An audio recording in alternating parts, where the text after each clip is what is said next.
We have the engineering goggles with the 34 attack power, 16 hit enchant from Cenarian Expedition Revered. We got the Working Cloud necklace from Atum the Huntsman from Karzan. We have the bladed shoulder pads from the chess event in Karzan with the 26 attack power Aldor enchant. We got the Royal Cloak of Arathi Kings from Moros in Karzan. Gladiator's Linked Armor, which is the PvP chess piece. 15 Brazil. We got the Bracers of Maliciousness, which is from Karzan, I believe. 12 strength on it. Decapitator, which is from Prince in Karzan, last boss. Gladiator's Cleaver, which is just the PvP axe with Mongoose on it. Totem of the Astral Winds, which is from first boss of Man of Doom's Heroic. We have the Grips of Deafness. It's trash from Karzan, 15 strength on it.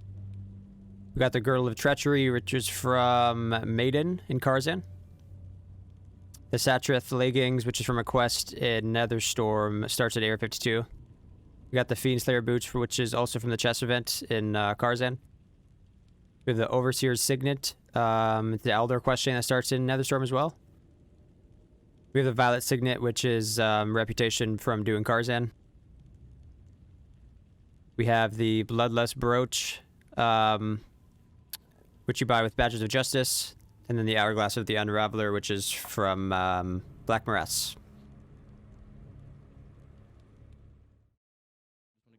We all know what we're doing. All right, let's get into it. But now, just to clarify, here's the clips one more time. I thought it'd be interesting to keep up the comms of the guild, Ready up? so you guys could see what it's like to be in a 25-man raid in TBC. So we're fine, okay. I kind of just want to keep that up for you guys. Hunters, MD, anything confusing? So the way that we start the fight, No question. it might be different for some of you guys. Beautiful. Tell me when you're ready, Panda, and I'll put a timer up. So we decided to play it safe, and this is just what ended up working for us. Is that we kept myself and another shaman next to the two ads over here, which is Moon and X, I believe. And what these guys do is they send out massive Shadow Bolt volleys, which I think hit almost everybody in the raid or close to you. So it's me and the Elemental Shaman staying close to them, and while the rest of the raid kills X, which is directly behind me where I'm looking now, we just constantly interrupt X and Moon with our Earth Shocks. So you guys will see that in a second here. Okay, cool. But I don't even have an assignment, so I can't be complaining. Easy, guys. We've all done. So I'm sitting X, and the Elemental Shaman is sitting Moon. I'm ready, Lust. So interrupt that first volley, so the it's just a lot less damage going out to the raid. Why I lusted there is because somebody in the raid called it out for me, so that the rest of the people in my party can benefit from my lust and just clear out X or Skull, the Skull mob, which is behind me, as fast as they can. So they cleared it out, and so now they're coming over to X and Moon now. You resisted. And so now I don't really have to watch interrupts that often, because there's a rogue over here who has 2 interrupts, kick, and deadly throw with the 2 set of his I think it's the glad set that rogues get. When Happy's mod size, go take Volvos. We're clearing out X as fast as we can. Resist my Earth Shock there, which is unfortunate, but the rogue was able to get the interrupt off. Akina Lust.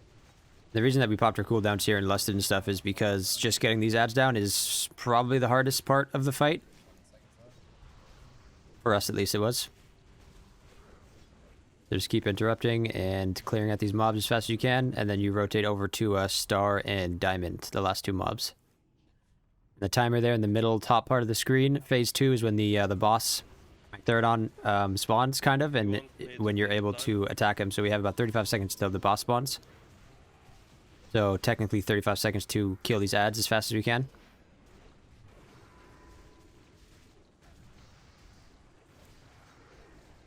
Boss up in 20 seconds.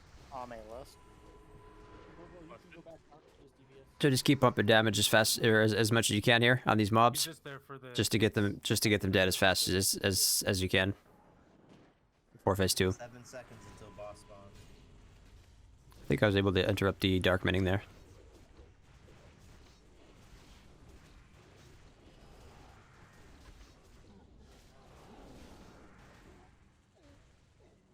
Alright, group 1, get ready. We have banishes and traps going out in the infernals there.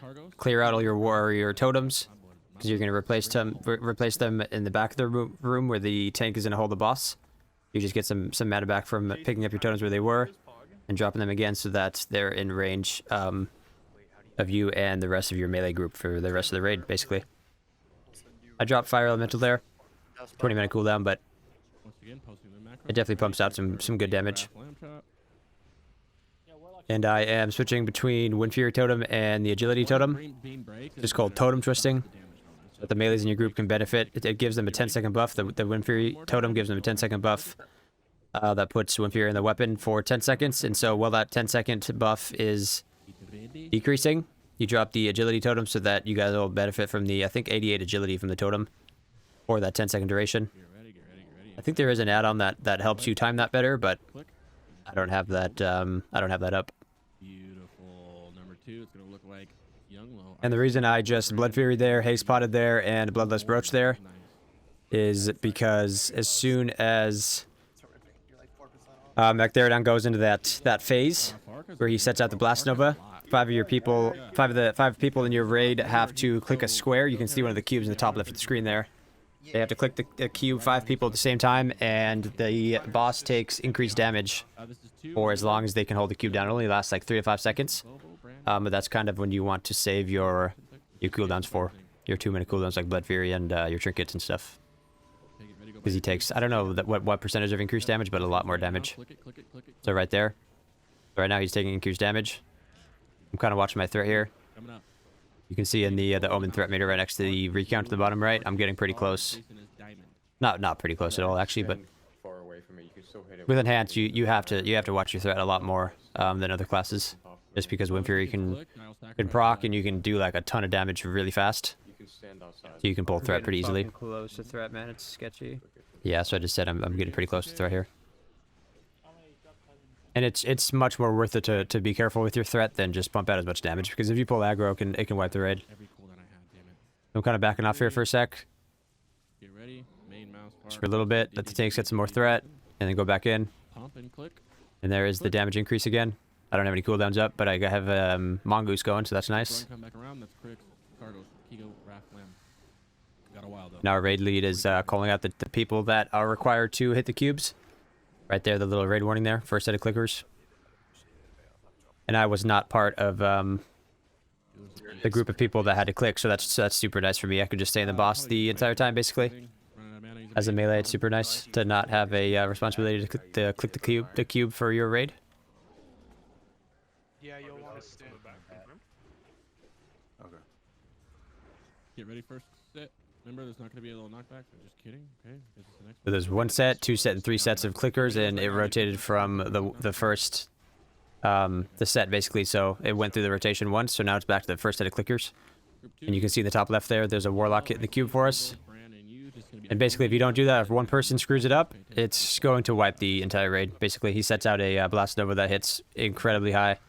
And I pop my cooldowns again for that damage increase there. Watch out for the Blood Fury, Bloodlust Brooch, and a Haste Trinket again.